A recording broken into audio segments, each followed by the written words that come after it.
Well, lots of people don't know that President Abraham Lincoln signed the Emancipation Proclamation in January 1863. But now, folks in Texas, and you know Texas is big, refused to accept that. And the enslaved had prayed. New Year's Eve, they had what they call watch night services, watching and praying for the way freedom was going to come. And it did come. On the 19th day of June, 1865, when a General Gordon Granger made his way to Texas with thousands of Black troops. They spread all out, telling folk that the slaves were free. And he nailed what was called General Order Number 3 to the door of what's now Reedy Chapel African Methodist Episcopal Church. And when the enslaved, when those slaves came in and somebody read that to them, we started celebrating, and we've been celebrating ever since. Well, celebrations take different turns. We used to have a fabulous parade. Then we've had a caravan. I thought the first time we had a caravan, we'd have 10, 15 cars to follow me because I was walking 2.5 miles, but we had 300 cars to follow me 2.5 miles. Now we walk. And the last time we walked, I was so happy because we had been to the White House and the president had signed the bill to make it a national holiday. And I was happy enough to do a holy dance, except the kids say I'm twerking. So I don't even try. But Sorry. All good. My bad. you did it on purpose. So now that we have a national holiday, and this is almost time for it again. The 18th, we're going to walk from Evans Avenue Plaza to Pier 1, that's New City Hall in Fort Worth. And that's 2.5 miles, they tell me. I haven't measured it, but I think it's more than any 2.5 miles.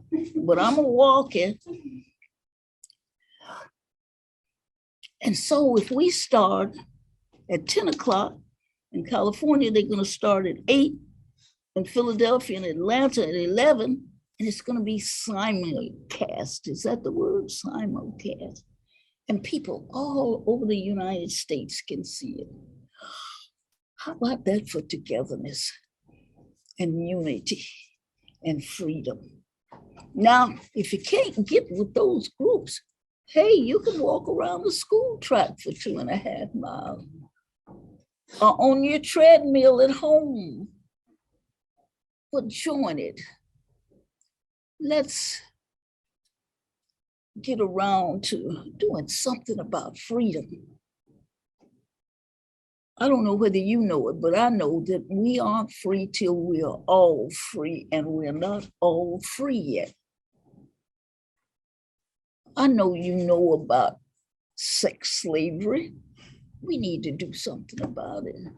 I know you know about youngsters who are brought from other countries and to watch children and take their passport and don't let them talk to their relatives. That's a form of slavery.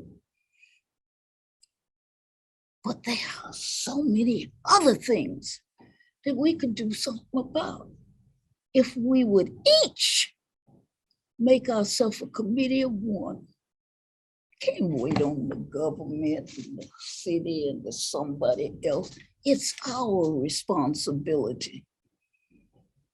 And I'm talking about the joblessness, the homelessness, climate change. I think we're doing despicable things to our earth, and we can do something about it. And if we don't, we're all going to hell in a handbasket.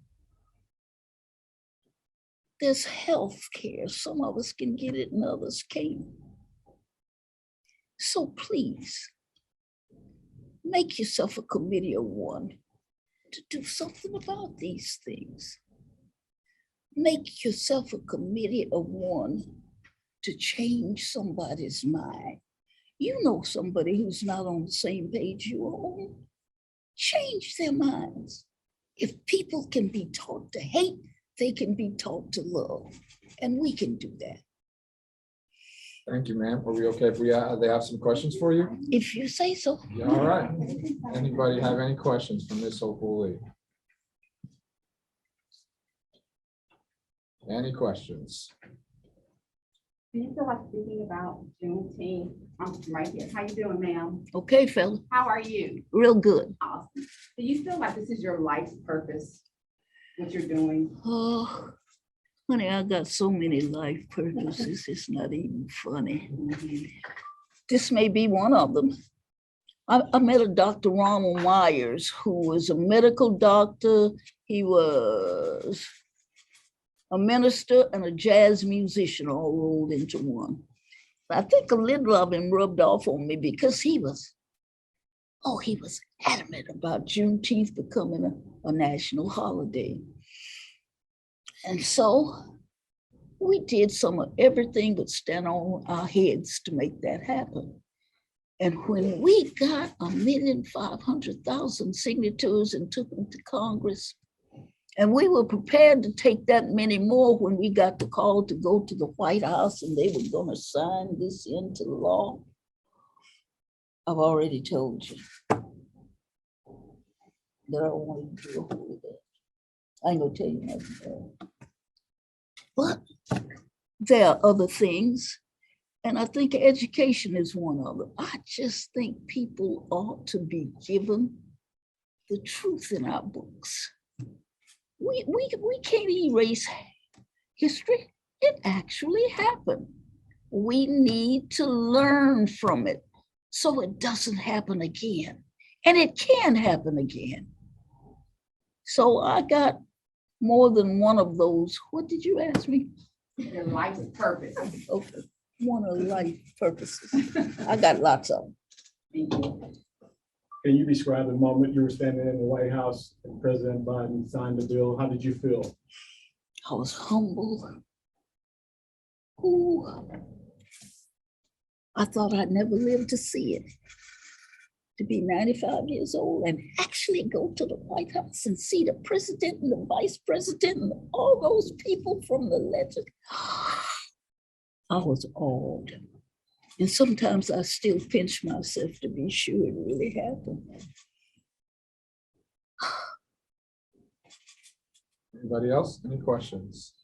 Go ahead, Peter. The WNBA is a league that has really embraced social activism and change. What is it like to see some of the basketball players on the court today embrace activism? How cool to see young people taking up that mantle?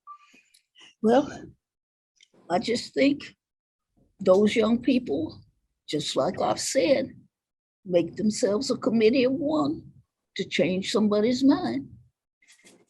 We don't have weapons, but we've got some sharp minds, and especially you young people. Make it your mission to change somebody's mind that you know needs his mind changed. You can do that. It's not going to happen in a day. You're going to have to work at it. But it's worth it, don't you think? David? Will this happen the first WNBA game you've I attended? can't hear, baby. Will this happen the first WNBA game you've attended? Louder. Will this have been the first WNBA game you've attended? Oh, this one? No. No. No, I've been to games I have. No, it won't be the first. All right, and then we have one question. You're gonna hear a voice on the computer talk to you, okay? Okay. Go ahead, Andrew. All right, our question via Zoom. Go ahead, John, ask your question. Hi, first of all, it's a pleasure to talk to you. I really appreciate your time. Where do you find the courage to speak out and to be a leader in this field? Oh, I'd have to go way back to my grandpa. My mom's father, he was a minister, short. They say his little legs stuck out when he was on a horse, but he was a powerhouse. And if he said something, let me use this phrase. You could look under the hen's wing and you'd see that snuff that was there. That's an old expression, but my grandfather was a powerhouse in his community. And everybody came to him with their problems. And he had nerve enough to bring people to my grandma when they already had 19 children, for her to find that person a place to stay, give him something to eat, some clothes on his back, a job to do. And when my mother married and moved from Texarkana to Marshall, he'd send somebody up there to her. She was supposed to see that they got on their feet. So it's sort of in my DNA to help wherever possible. And another thing is that if you got problems and you help somebody with theirs, yours will disappear. I guarantee it. It's happened to me more than once. Awesome. Andrew, anybody else have a question on the Zoom? No, so thank you very much for joining us, Miss Opal Lee.